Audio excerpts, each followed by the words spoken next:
And thanks once again for a really nice introduction. It's an absolute pleasure and honor, like I mentioned yesterday, to just even present uh, some thoughts, some theories in and around tennis coaching to such a wide range of tennis coaches in South Africa. I am truly humbled and really thank you to all the messages and stuff I received from yesterday's presentation as well. They really, really mean a lot to me. But today, we're going to kick it up a gear. Yesterday, we talked a lot about trying to develop more skillful and adaptable players via play. And today, we're going to be a bit more specific. We're going to look at developing the serve via play. And just in case you missed yesterday's presentation, I'm not going to go into detail here in case you were here as well. But Steve Whelan, tennis coach and tennis coach developer now. Been a coach for 22 years, coach educator for the past 10 years. And I've been really exploring the ecological dynamics approach to tennis coaching. So if you missed yesterday's presentation or you're not familiar with the ecological dynamics approach, it's a hands-off, non-linear approach, very player-centered, where the player develops their own movement solutions to problems that coaches set. And we looked at yesterday about the difference between technique and skill. And I posed the question, do we need technical players or do we need skillful players? And hopefully you came away with yesterday's presentation with, you know what, probably we need skillful players. And that's what ecological dynamics is all about. It's developing skill, multiple solutions, movement solutions to various problems that we have via sport. And we talked yesterday a little bit as well about my background. That is not in tennis, it's mainly in football or soccer. I play tennis just as a hobby. I played football to a decent level, but I was very much self-taught. I didn't really have much coaching. When I did have coaching, it didn't really work out for me because I just love playing sport. I love playing the game. I didn't like listening to tennis coaches or football coaches very much. It didn't really make much sense to me. But that's a little reintroduction to who I am, in case you missed my presentation yesterday. But I do believe it is available on a recording as well. So please catch up on that because we're going to almost carry on today what we started yesterday. So I do have some things I want to try and cover again today, trying to discover. I want to try and bridge that gap between practice and performance. Can we bridge the gap between the practice court and the performance court? And in a great presentation yesterday from Wayne, he did touch upon this. It's when we isolate skill or technique and we develop it in isolation, there's very little transfer to the match court because it's complete opposite. It's a different type of skill. So how can we bridge that gap today? Again, I'm going to show you lots of practice designs of how I do it, but we're really going to focus in and around the serve today. We'll be really specific and just focus on the serve. And the serve is such an important shot. And we've got some stats here from Brain Game Tennis, Craig O'Shaughnessy. And we know these now. These are always front and center with a lot of stuff that we do, especially within coach education over the past couple of years, that we know the most common right length in tennis is one. The serve generally goes in, very rarely comes back. If we look at the average number of shots over a big wide range of points, it's generally just one. The average rally length in tennis is 3.8. So tennis is really short and sharp. So therefore, we're serving quite a lot. We're returning an awful lot. And the most common pattern now within tennis is serve plus one. And it ranges between 60 to 70% of players taking it on the forehand. Slight difference between male and female players. But again, they're sort of just some baseline stats that we use. However, as coaches, we really neglect the serve. We only really serve the last 10, 15 minutes of a session. And I've been guilty of this myself. You do a lesson, last 10 minutes of a lesson, you get the basket at the back of the court, you get the player to hit some serves, and that's it. That's our serving time when we look at the technique. And when I challenge coaches, now I challenge my own thinking on this, a few common themes come out. Oh, it's complex. Very difficult to serve. There's so many body parts moving, 49 separate parts of the body or whatever it is. And that's really boring as well. Like, because like it's not fun. If you keep missing serve, it's like it's really fun because the players find it really difficult. It's not an easy shot. We don't actually do a lot of things above our head as humans. Mechanic, window cleaner, maybe a few things I can think about. But most stuff we do is below our body. So our coordination, our dexterity, we're really comfortable below the shoulder. Anything above the shoulder is really difficult because we don't do a lot of stuff up in that space. And it has to be isolated because it's such a complex and difficult shot. We've really just got to zone in and really work hard on the technique. And we looked at yesterday that, well, we don't need technically great servers. We need unbelievably skillful servers. And this is how we would traditionally coach the serve. And again, I mentioned this yesterday. I'm not saying like this is the wrong way to coach it. What I'm going to present today is an alternative way of coaching it, a way in which hopefully you'll see benefits of trying it this way. I'm not saying, and I get into lots of heated arguments on social media. I'm trying not to get any more heated arguments. Like, there is some benefit to this, but it's minimal. So player serving on their own with no opposition, so it's unopposed practice, and they're just serving into the box. And when I challenge coaches on this, I say, well, they need to work on their technique, Steve. I don't want to put a returner down there because it puts too much pressure on them. And if there's any pressure on them, then they can't perform. And I've been guilty of this. I spent many years coaching this way. But there's definitely more negatives than there are positives with this type of training because there's no opponent. There's no pressure. This is not tennis. To me, this is the driving range version of tennis. Golf driving range, sorry for any golfers out there, but the driving range is one of the fakest environments you can find because it's perfect. The ball lies on the mat or a tee, and you're just hitting from a very sterile environment. This is, again, it's too pretty. It's too perfect. It's too easy. And the player you see, and this guy's a coach who came on a workshop. He's comfortable. He's serving. He's got loads of coaches watching him. He's got people in the cafe watching as well, but he's quite comfortable. But it's not the game. To really be effective at serving, we talked about this yesterday. We need perception. We need information from the environment. We need to interact with the environment. And I've got 3 pictures on the screen for you just to have a little look at. So the first one is a set of stairs and escalators. And which one would you choose? Would you choose the left-hand escalator? Would you choose the stairs? Would you choose the right side escalator? Let's, for example, say the escalators are going upwards. One's not going the opposite direction. So, but which one would you choose? If you look at the middle picture, we've got a motorway here in the UK. It's very rare because the cars are moving in that picture. We don't get many. It's normally traffic jams where I live, just outside of London. But what lane do you choose to be in? When do you choose to change lanes? How do you know how quick to go? How do you know when to brake? How do you know when to go into the outside lane, inside lane? How do you know when to change lanes? And then we've got the last picture in New York where I was at last year, and that's not my picture, but New York's a very busy place and very difficult to cross from roads in New York. So if you're walking up that road, do you choose to walk on the left-hand side or the right-hand side? Do you choose to cross at the first crossing, second crossing, or further up the road? We take in information as humans all the time. Our perceptual vision, how we see the world, really dictates the decisions we make. If I'm tired, I'm going to take the stairs on the left. If I'm feeling energetic and I'm 4 coffees down, I'm probably going to run up those stairs. Sorry, if I'm energetic. If I'm really tired, I'll take the escalators. If I'm going off to the left to the shops, I'll take the left one. Going to the right, I'll take the right one. I might take the right one because I'm right-handed. Again, these subconscious decisions that we make, again, same to driving or walking up a street. We take in the information around, we react and interact with the environment around us all day, every day. If we look back to that last video of the coach serving, there's no information there. So what's going to help guide him make decisions? Nothing. So we have to create environments like we looked at yesterday.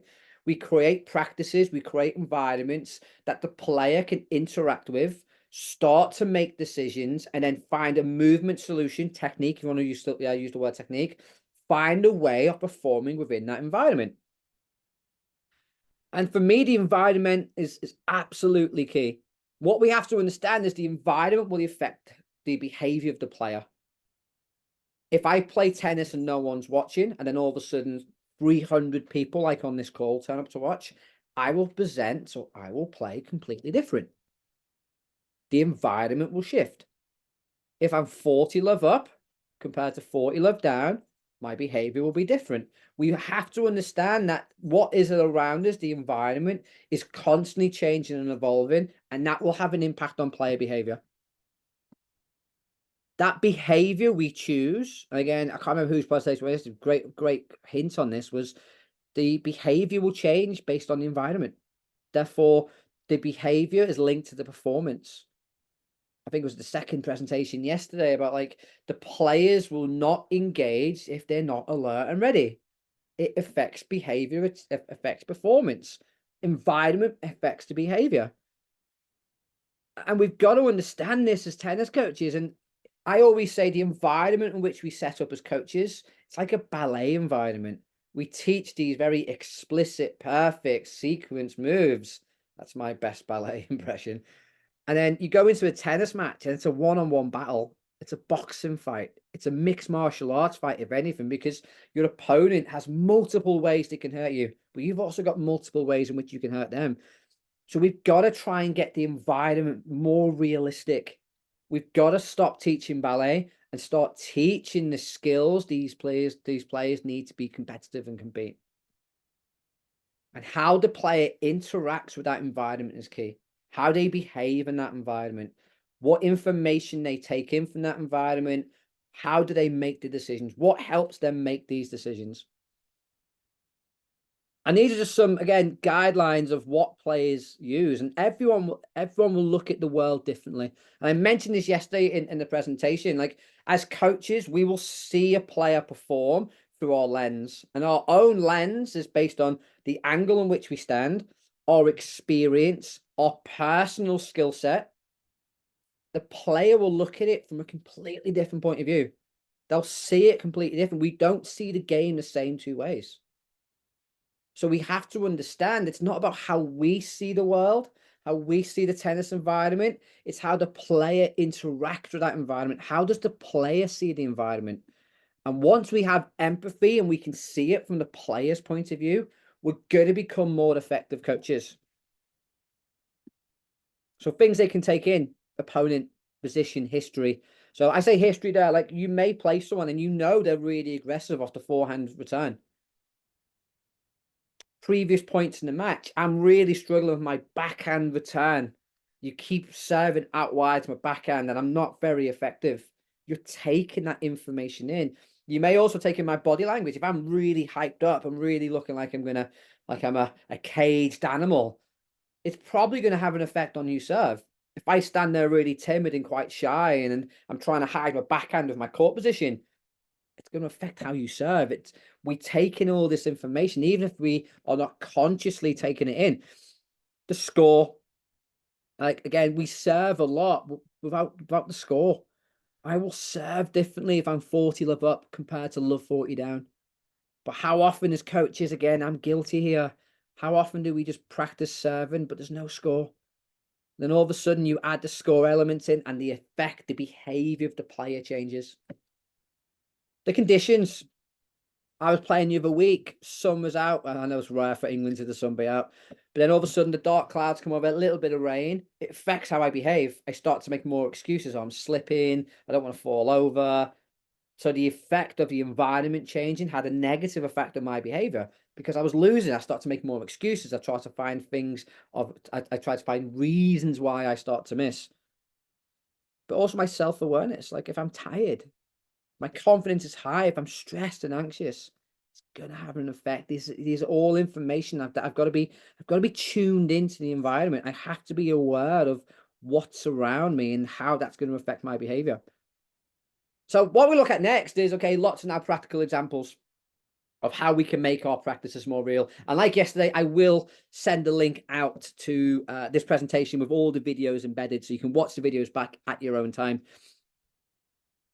For me, this is just something that I use. It's based on a little bit of science there. So I've got the references down the bottom, but it's called representative practice design. So it's a score of 1 to 4 in this chart.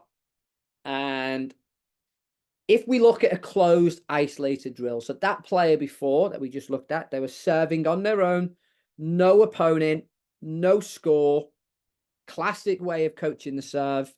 That's a 1. It's not the game of tennis. It doesn't look like the game of tennis because you don't play tennis on your own. The research and the science will show that there's very limited transfer of learning. It will not transfer from that isolated sterile environment to the dynamic competitive tennis environment. And we tend to do that to really focus on technical form.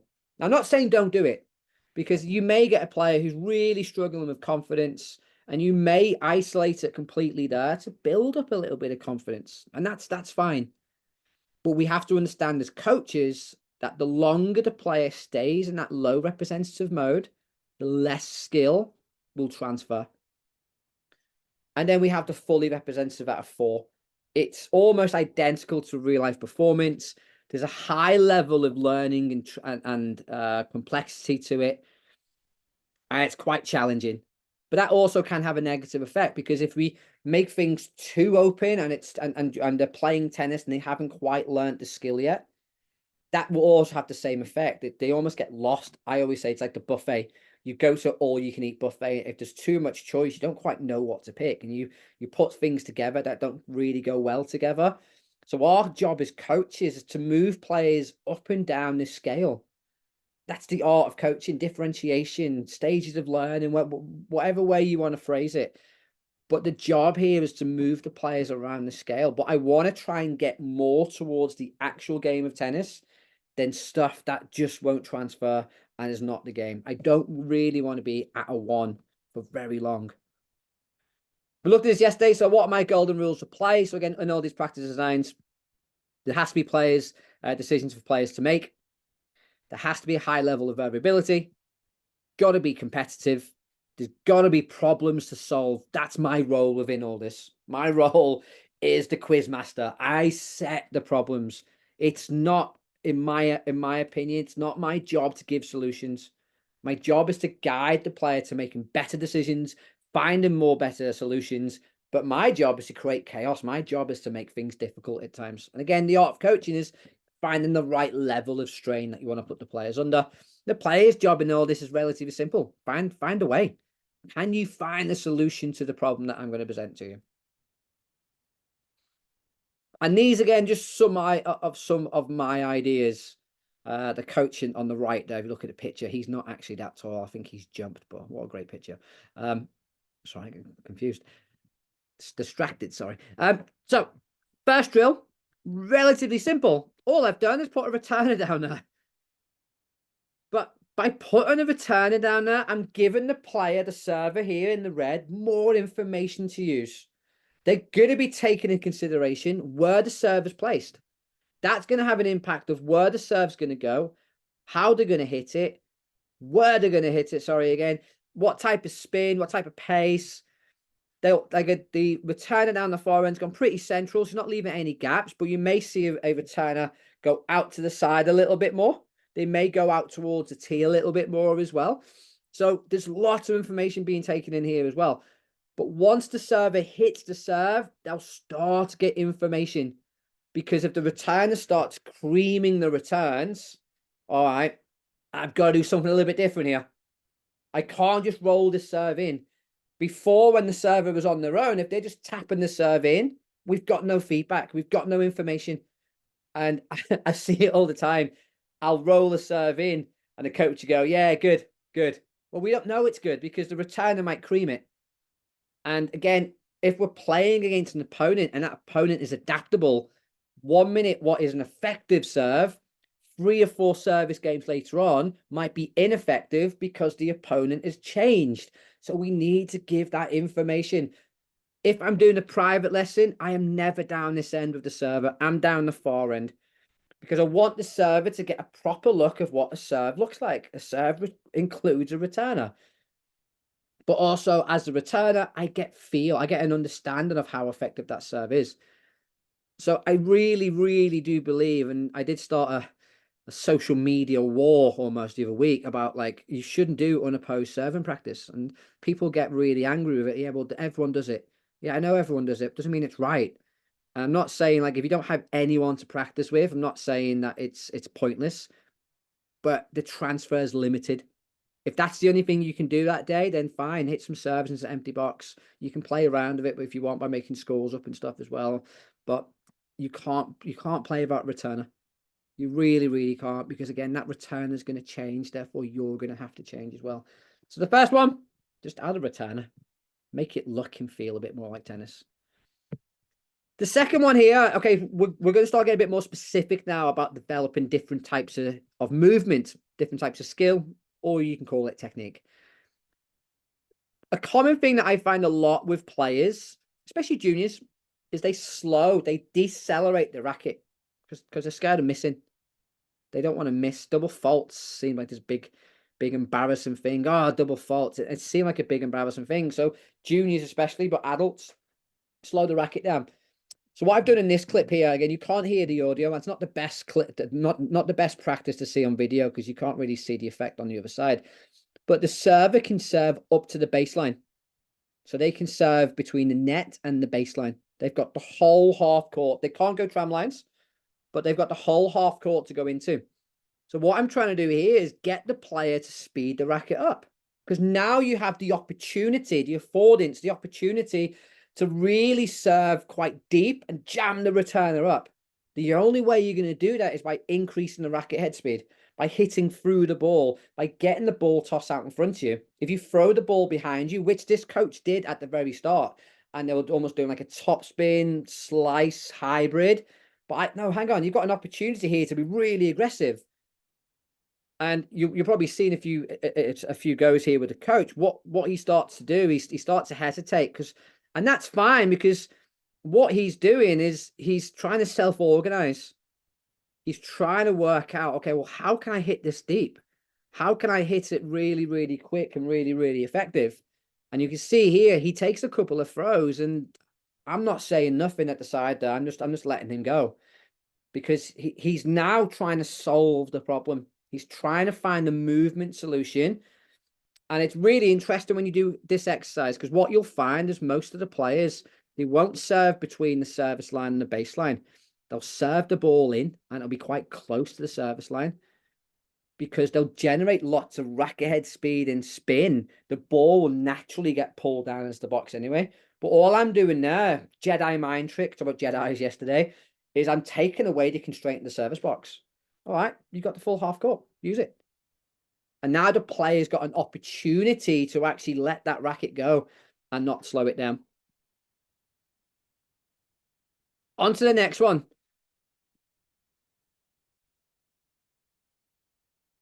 So now I'm going to look to really affect the player's behavior and how they feel. And we're going to make it a bit more competitive. So with this practice, again, relatively simple. The server just has to make 4 first serves. Gets a first serve in from the right. They now have to get first serve in from the left. They just got to get the serve in. The returner's just down there again to return and give the player information.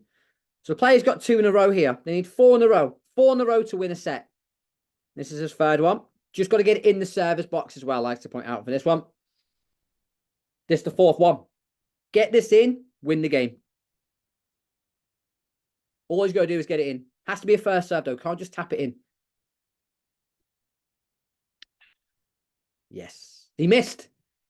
So what I've done here is, okay, I've just added a little bit of a layer on. I'm like making a serve lasagna here. I'm just adding little layers. Okay, so you get the serve in, great. Can you get some racket head speed? Great. Now can you serve with a little bit of score pressure? I was interested because the coach in the clip here, he's really confident. Like, he gets in the first 3. And you can see now on the 4th one, he's starting to take his time a little bit. His body language is starting to change a little bit. Now he takes a little look back as well at the coaches watching him. And then he decelerates the racket, hits the ball low and misses. And it's interesting how score, when we get close to winning, how excited we get. And he said, it's sort of, you can't hear him unfortunately, but he says in the workshop, yeah, I got excited. I really wanted just to slow it down and get it in, but you said it has to be a first serve. So I've just added the element to the score. It's realistic, 15, 30, 40 game. 4 first serves in, you win the point. And you can tailor this as well. So you could say, well, you don't only just have to get it in, but you've got to force the returner to give a short ball away. If the returner hits the ball deep, or if the returner hits the ball and you miss ball 3, then you don't win the set. So you can tailor it as well. But again, I'm just manipulating the game. I'm creating an environment where the player's got to find the skill. And it was great before because he was getting all these serves in. But now we've added a little bit of challenge. You can see that the movement's changing because his behavior is changing. And like I said yesterday, all I'm trying to do here is create an environment that starts to look and feel more like tennis. And in terms of the technique or the movement, like he's just trying to develop those things as well. And we'll look a little bit more at that as we go through this presentation.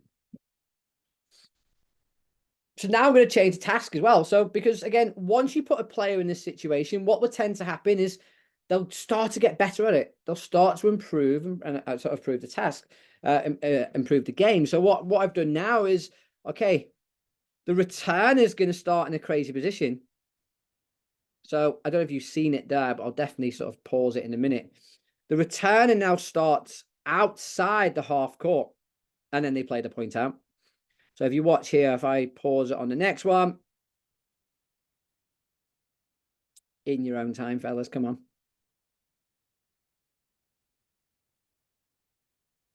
So you can see, oh, sorry. You can see here. So the return, so you've got the server on the right-hand side here. The returner is on the same side as the server. So I'm giving the server a different problem. Okay, they think they've got an open goal here. Should be easy, right? Empty service box. Surely the pressure is all on the returner, and the returner can choose to stay on the same side, or they can choose to stand in the tram lines on the opposite side, but they just can't stand in between the service lines. And I'll let this play out. And again, I'm just putting a lot of challenge here on the server because I mentioned now you think it's easy because you've got an empty service box. What the server has to try and do now is find a way to apply challenge to a returner. And they could do it with speed, spin, precision. How they choose to serve is really up to them. And that's what I'm doing there. You can't hear me on the audio, but I'm saying, okay, well, if they're starting there, what serve could you hit? Now, it's interesting here because I think he goes T, but you could go back in behind the returner. Now, the rules I set in this game is the returner can start to move once the server starts direction. Once the server starts direction, they have to commit to the serve. They can't throw it up and let it drop. So they've got to commit to the serve. So it goes back to what we were saying yesterday. Once you throw it up, it may not be the perfect ball toss. Okay, well, you've got to adapt in. You've got to adapt how you serve and hit that ball in. And you can see there, like the server starts feeling a bit of tension now. Like in theory, in his eyes, in his perception, he shouldn't miss. In reality, tennis is a bit more challenging than that. Because what we perceive as an easy shot is actually quite challenging and quite difficult. So you can play around with the returner's positions as well. So they're just a couple of little examples. But again, I mentioned this yesterday. It's not just playing games. I'm really keen on having an intent, having a reason, a method to my madness. Because again, you'll get the comments from parents and other coaches, yeah, but you don't stand there in a match. You're saying about being representative and being realistic to the game of tennis, but a returner's not going to stand out there. You don't get to serve up to the baseline, Steve. No, because I'm trying to develop skill. I'm trying to develop skill that is transferable into a match. Martina Navratilova, not easy for a Scouser to say, and I won't just about pronounce it right, just used to train for 5 sets, but she'd only ever play 3. Why? Because she trained to extremes. So then when she got into a match, it felt easy. And you listen to any of the top players, they always say that. They trained a lot harder than they competed. So when they had to then come up with the answers within a competition, they knew and they understood they can play to those extremes. So what skills do players need to transfer here? Being very specific to the serve. They've got to be able to take in information. They've got to process information, opponent, environment, themselves. They've got to make decisions on the serve, what, why, and how. They've got to also appreciate their emotions.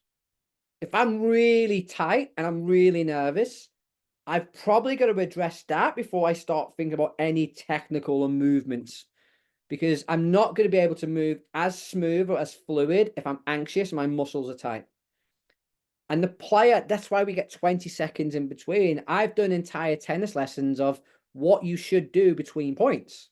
How can you control emotions? How can you take in information to help you make a decision of how the next point's going to be played? As tennis coaches, mentioned this a bit yesterday, we focus so much on the action, but are we actually teaching the players of how to process information, what to look for, what to use to help make decisions, and then allowing them to explore different decisions as well? So take in the environment. Then how do they interact with the environment? And we know these very technical, basic sort of theories or phrases: control time, control space. I can manipulate the ball with my racket work, body work, and footwork by changing the height, speed, spin, and power. I can also get the direction and depth. I can manipulate the environment. I can interact the environment using my body by doing that to the tennis ball. They're the skills we need. How we do that is pretty much up to the player. Again, you won't see in this presentation me saying, well, the grip's got to be here, elbow's got to be there, racket's got to follow this path, follow through on the same side, turn the wrist. It depends. There's a reason why no two players in the world will serve the same way, because how they take in the environment, how they interact with the environment are two completely different things, and they're unique to the player. Now, we have basic biomechanical models that we use, but we have to understand that each player will then use a biomechanical model in their own way. Our role here is to make sure they don't get injured and they are efficient and effective in finding a movement solution that's unique to them. You only have to look at Tiafoe or Medvedev. You probably say they haven't got the classic serves, but these players are top 10 in the world number one, in Medvedev's case, multiple Grand Slam finalist. Like, it may not look like we want it to look, but he's found his way of playing. Again, Roddick, one of the greatest serves ever, had his way of serving. Don't think Roddick would have survived the UK tennis system, unfortunately. So let's now look at some common technical fixes, movement fixes. Again, I said yesterday, I'll use the word technical because it's a nice common language. For me, it's all about movement solutions. So player is struggling with racket head speed, deceleration of the racket. So all I've got here, I've got an under 10 player, and we've got what we call a fluff ball. It's like it's literally a ball of fluff, but it's a little bit dense, so it moves. I've also given the player a smaller racket. He's got a 21-inch racket, because the smaller the racket, the quicker he can move it through the air. And we're just working on generating racket head speed. And you probably see straight away, this player has a very low and at one point a bowling action on his serve. And I'm just trying to get him really to find a way of getting that racket to move quicker. And we've just set up a situation with the fluff ball. Again, I've gone cross court. Now I know the fluff ball's not going to travel very far. So I've came on this side so I can hit the fluff ball back to him. But I'm getting him to serve from the serving position. He still has to serve cross court, but I'm trying to get him to speed up the racket here. Can he speed up the racket through the ball? Acceleration. And players do it because they lack confidence. We've got the same player.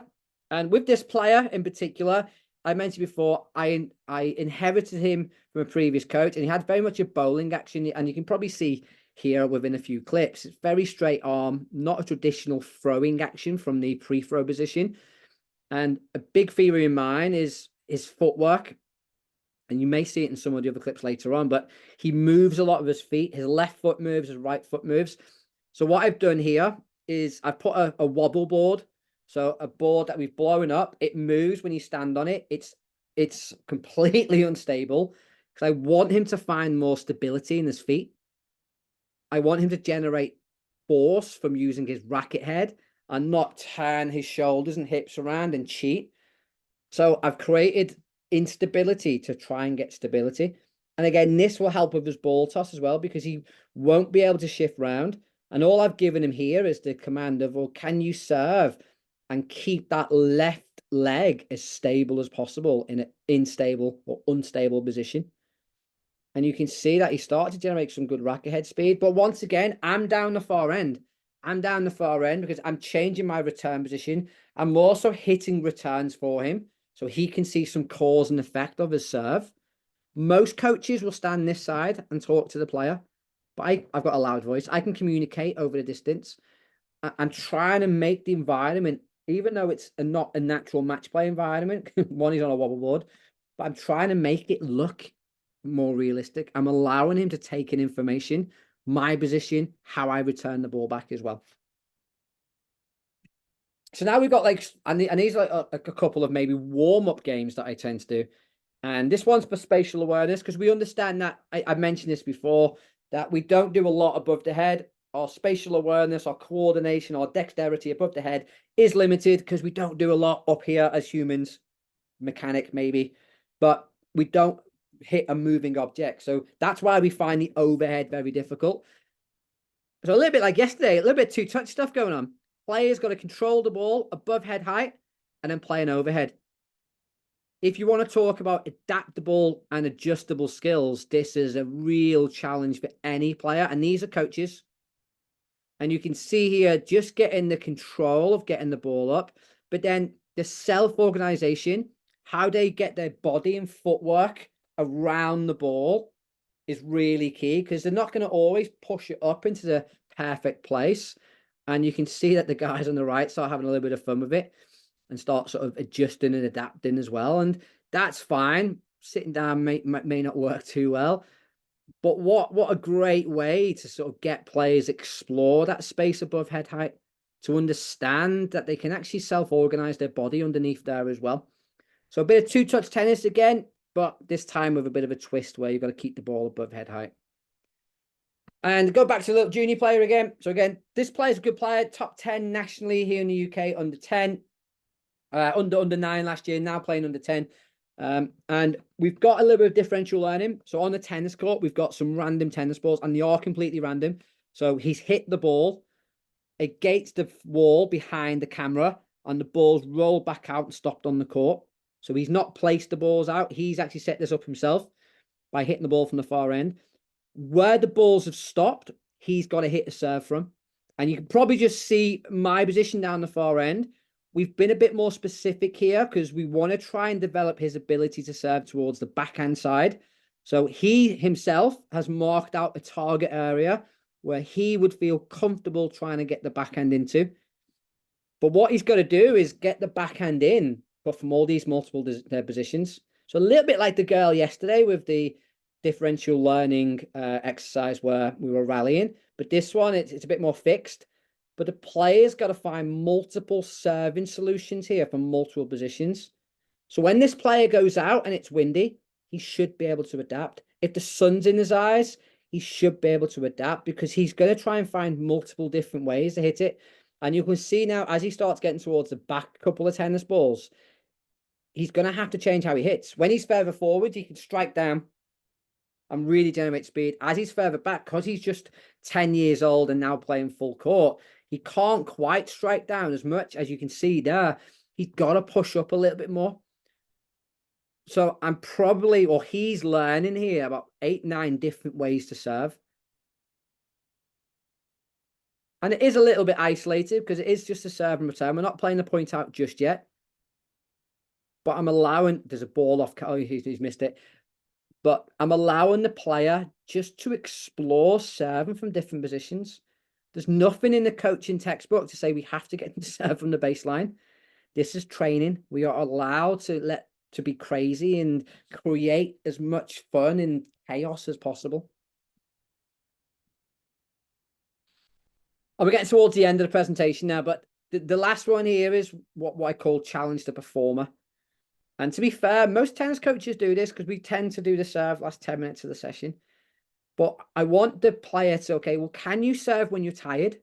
Can you serve really when you're fatigued? And in this particular video, and in all my videos are from real lessons or workshops, but with the players, they are real lessons.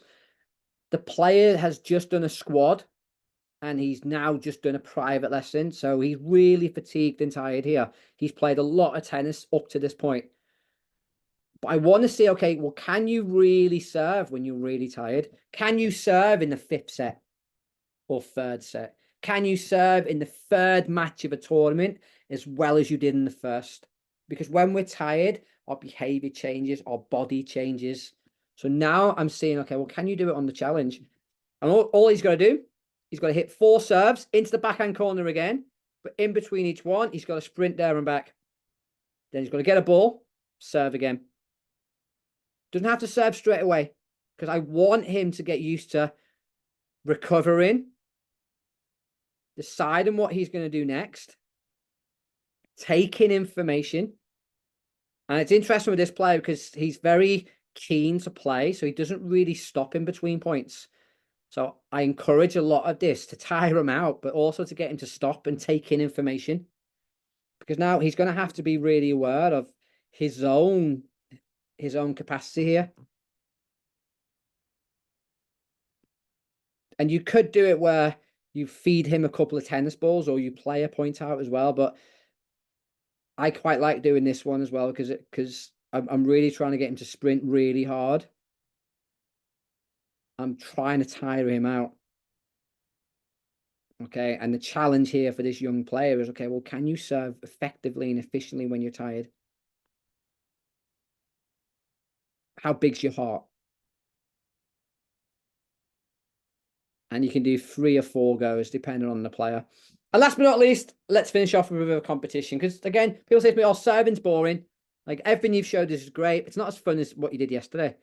Well, I'm really developing quite specific skills in those videos, but this is a little bit of fun that I have. And this was taken at a recent county team event. So county is like regional. I'm a county captain as well here in the UK. So this is my team warming up. So we haven't done a traditional tennis warm up here.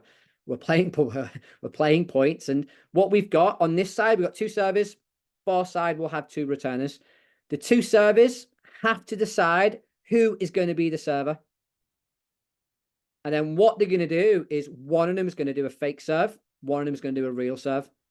Whoever does the real serve stays on and plays the point out against their returner. So I'm bringing an element of chaos. I'm bringing an element of fun. This is great for the returner because you don't know who's going to serve. It's actually really challenging for the server as well, because again, environment-wise, you do have one eye on your partner because you're trying to do it at the same time, the same rhythm, and because you want to try and confuse the opposition as much as possible. But just the way in which you can bring it into some fun within your squad coaching. I actually did a version of this last night, funny enough, where both servers serve to one of the returners. So, for example, they both serve to the player down the far end in the blue, and then the player down the far end in the blue just has to return one of the balls, and then they play the point out. So there's a million ways in which you can adapt and sort of run with this exercise as well. But don't tell me serving can't be fun. Players love this type of stuff because it's chaotic. And that's what any player of any age and stage like. They want to play tennis. And there we go. So hopefully we had some learning objectives. Hopefully I've shown you ways in which we can bridge the gap between practice and the game. And like we said before, representative learning design. If it's low representative, the transfer of training is minimal. We've got to make that transfer of training higher by giving the players, like we said yesterday, multiple skills. Hopefully I've shown you some practice designs, and we've focused on a shot that a lot of coach educators tend to neglect, which is the serve, which, like we said before, is one of the most important shots in the world. Yes, it is complicated from a biomechanical point of view, but it doesn't have to be that in-depth. The players will find their own solutions if you give them the opportunity to develop their own skills. I mentioned this yesterday. Some of you obviously had to rush off, but I have got a free gift for you. 50 practice designs for 8 and under players. You can adapt them to all players as well. I'll make sure that link gets sent out to you. Just click the link, put in your email address and the book, and then the links to all the webinars and stuff, or the videos that I've shown you today will be sent to you via email. And if you're interested in more of my coaching methods, please head over to mytenniscoaching.com. We do have a My Tennis Coach Academy, which is a paid part of the website as well, where we have webinars, roundtables. You can download videos, practice designs, checklist ebooks. And we have a worldwide coach community as well, who are all using this methodology of coaching. And we share ideas, share problems, share challenges, and share lots of practice designs as well. And last but not least, please follow me over on Instagram at My Tennis Coaching. Feel free to send me a DM if you have any questions and stuff on the presentations over the past 2 days. hit me up at My Tennis Coaching, send me a DM, or if you're not on social media, please feel free to email me, steve@mytenniscoaching.com. Last but not least, again, thanks so much for your time, for your energy, all the lovely messages yesterday. And if we do have some time available, I'm happy to answer any questions you may have. But yeah, thanks so much for having me.